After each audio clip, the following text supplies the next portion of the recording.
Today, we're diving into the world of irregular verbs. These verbs may seem intimidating at first, but by the end of this lesson, you'll have a solid understanding of how they work and feel more confident using them in your English communication. As we explore irregular verbs together, try to think of examples you've encountered in your own English learning journey. This will help you connect the new information to your existing knowledge, making it easier to remember and apply. Let's start by defining what we mean by irregular verbs. Part 1. What are irregular verbs? In English, most verbs follow a regular pattern when forming their past tense and past participle. For example, the verb walk becomes walked in both the past tense and past participle. Similarly, play becomes played, and learn becomes learned. However, some verbs don't follow this regular pattern. These are called irregular verbs, and they have their own unique forms for the past tense and past participle. Take the verb go, for instance. Its past tense is went, and its past participle is gone. Another example is the verb speak, which becomes spoke in the past tense and spoken in the past participle.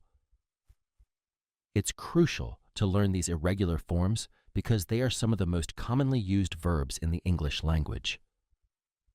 By mastering irregular verbs, you'll be able to express yourself more accurately and fluently in both speaking and writing. Part 2. Common irregular verbs. Now, let's take a closer look at some of the most common irregular verbs. We'll focus on verbs that you're likely to encounter in everyday conversations and writing. First, let's consider the verb be. In the present tense, it can be am, is, or are, depending on the subject. In the past tense, it becomes was or were. For example, you might say, I am happy today, I was happy yesterday, or I have been happy all week. Next, let's look at the verb have. In the present tense, it remains have or has, depending on the subject. In the past tense and past participle, it becomes had. For instance, you could say, they have a new car, they had an old car, or they have had many cars over the years. Another important irregular verb is do. In the present tense, it stays do or does based on the subject. In the past tense, it becomes did, and in the past participle, it's done. You might say, I do my homework every day, I did my homework yesterday, or I have done my homework already. These are just a few examples of the many irregular verbs in English. As you continue learning, make an effort to notice irregular verbs in the content you read and listen to.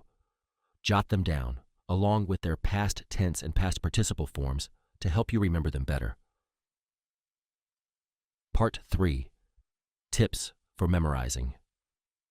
Irregular verbs can be challenging, but there are several strategies you can use to make the process easier. Let's explore a few tips. One helpful approach is to group verbs that follow similar patterns. For instance, the verbs sing, ring, and spring all have similar past tense and past participle forms, such as sang, rang, and sprang.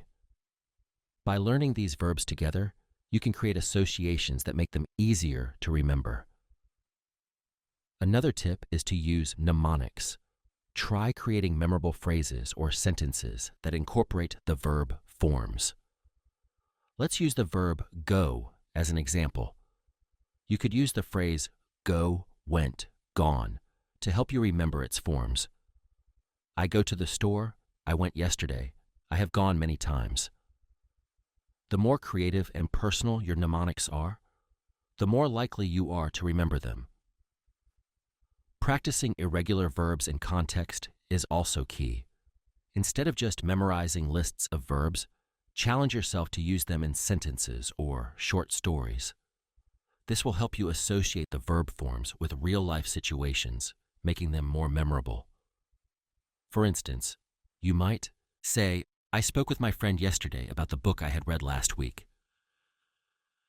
You can also try exploiting rhyme and rhythm to help you remember irregular verb forms. Create rhymes or songs that include the verbs you're learning. For example, I speak, I spoke, I have spoken, I am an irregular verb token. The catchier your rhyme or song, the easier it will be to recall the verb forms when you need them. Finally, remember that repetition is essential. Review irregular verbs regularly, and don't be afraid to make mistakes as you practice using them. Embrace the learning process and celebrate your progress along the way. Part 4. Irregular verbs in different tenses. When using irregular verbs, it's important to understand how they function in different tenses. Let's take a closer look at the present, past, and past participle forms. The present tense form of an irregular verb is the base form, which you'll find in the infinitive without to. For example, the present tense of speak is simply speak, and the present tense of eat is eat. The past tense form is used to describe actions that happened in the past and are now completed. This is the second form of the irregular verb. For speak, the past tense is spoke, and for eat, it's ate. The past participle is used in perfect tenses, such as the present perfect, past perfect, and future perfect, as well as in the passive voice. It is the third form of the irregular verb. For speak, the past participle is spoken, and for eat, it's eaten. To help illustrate these forms, let's use the irregular verb write in a few example sentences. In the present tense, you might say, I write a letter every week. For the past tense, you could say, I wrote a letter yesterday. And for the past participle, you might say, I have written many letters over the years. By understanding how irregular verbs function in different tenses, you'll be better equipped to use them correctly in your own speaking and writing. Practice using irregular verbs in various tenses to reinforce your understanding and build your confidence. Part 5. Irregular verbs in phrasal, verbs, and idioms.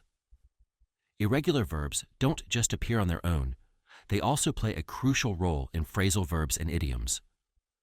Phrasal verbs are verb and preposition or adverb combinations that create a new meaning, while idioms are fixed expressions with figurative meanings. Let's look at a few examples of irregular verbs in phrasal verbs and idioms. The phrasal verb breakdown means to stop functioning properly. You might say, my car broke down on the way to work today. Notice how the irregular verb break is used in the past tense form broke to create this phrasal verb.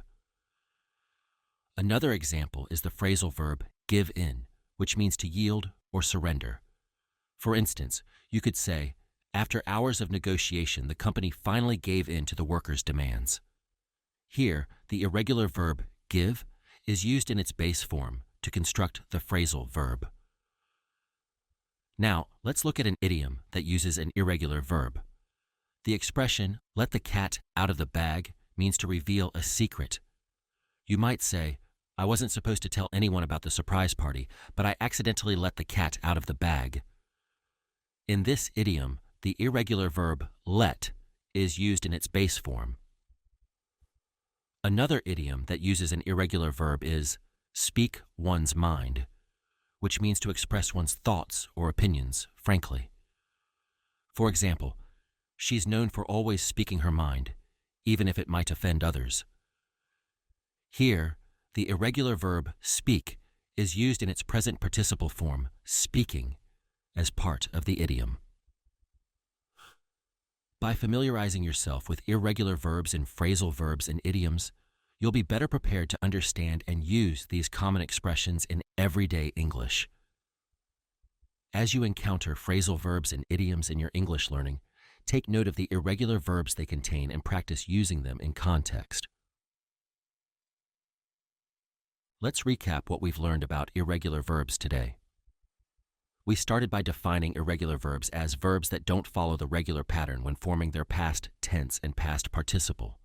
We looked at some of the most common irregular verbs, such as be, have, and do, and explored tips for memorizing them, like grouping verbs by pattern, using mnemonics, and practicing in context. We also discussed how irregular verbs function in different tenses and examined their role in phrasal verbs and idioms. Throughout the lesson, we focused on using examples and explanations that are easy to understand and remember.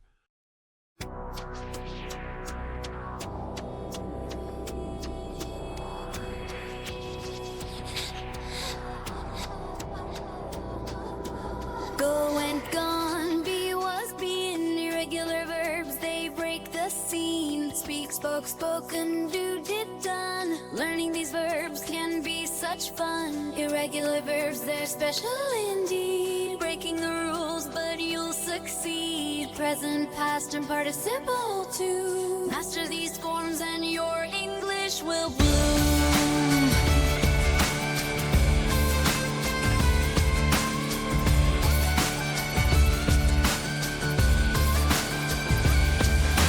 Group them together, make a rhyme. Use them in stories, take your time. Sing, sang, sung, and ring, rang, rung. Practice makes perfect, young and old. In phrasal verbs, they play a part. Break down, give in, now that's smart.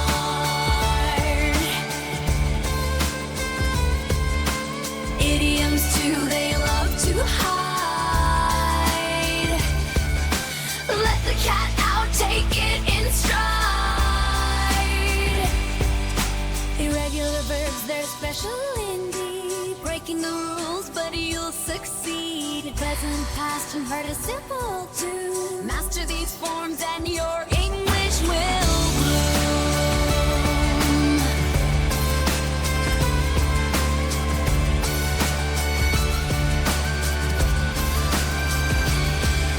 So keep on learning day by day. Irregular verbs won't stand in your way. With patience and practice, you'll get it right. Your English skills will shine so bright.